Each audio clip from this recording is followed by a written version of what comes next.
Confrontation inédite chez les professionnels entre Grenoble et Vannes qui se retrouvent au Stade des Alpes avec des statuts bien différents. Les Grenoblois veulent conforter leur place en tête de la Pro D2. Les Vannettais se donner de l'air sur le bas de tableau. Les Isérois prennent les commandes avec une pénalité de David Mélé, se retrouvent à 15 contre 13 après des cartons contre Boutier et Radrodro. Cela ouvre des espaces et Alissona Tomalolo inscrit le premier essai après une longue séquence 10-0. Le FCG est lancé encore, un ballon porté consécutif à une touche. Les avants font le travail et sur ce maul pénétrant, Arnaud Egui signe déjà le deuxième essai, cela porte le score à 15-0. Grenoble monopolise le ballon, alterne bien dans la copie proposée, mais la pression part du jeu au pied. Le regroupement fait suite à un duel aérien sur lequel se détache Lucas Dupont pour terminer sans opposition et inscrire un troisième essai 22-0.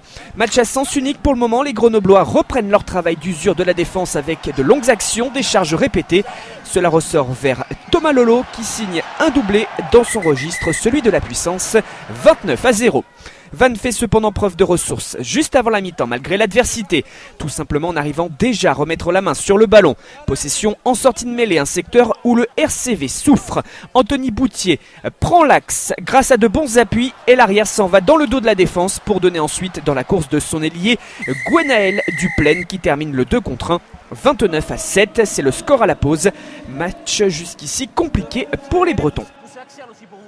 Les Vannettais ont réagi en toute fin de première période et en début de seconde, ils prouvent que la physionomie de ce duel s'inverse. Une relance avec Vendry, Picot, quelques passes, cela arrive vers Kevin Bly, accélération incroyable de l'ailier qui prend de vitesse toute la défense sur son aile et inscrit un nouvel essai pour le RCV, 29-14. Autour des Isérois de se retrouver à 13. Hunt est averti pour un plaquage en l'air sur le renvoi. Et encore une interception des Bretons. Anthony Boutier accélère son tour et déborde. Une course de 80 mètres. Vannes marque un troisième essai. Et après avoir encaissé un 29-0, inflige un 21-0. Grenoble casse cette série avec une pénalité de Gélin, 32-21, de gros duels et un cuir arraché dans les bras adverses par Tomalolo. Jérémy Valenceau qui prend l'initiative de venir attaquer la ligne. Il aspire 4 défenseurs autour de lui et Kylian Gérassi termine cette initiative. Le FCG reprend sa marche en avant, 39-21. Gérassi une fois, Gérassi deux fois. Le doublé sur cette pénale touche, ballon porté. Le train isérois termine derrière la ligne d'essai. 44-21.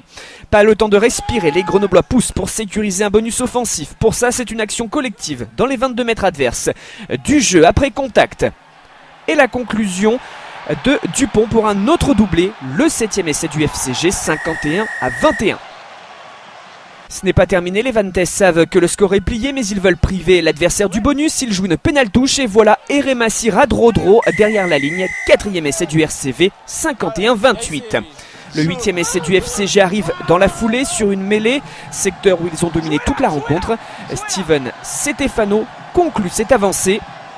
58-28, score final, match fou, incroyable au Stade des Alpes, 86 points, 12 essais, large succès de Grenoble face à Vannes.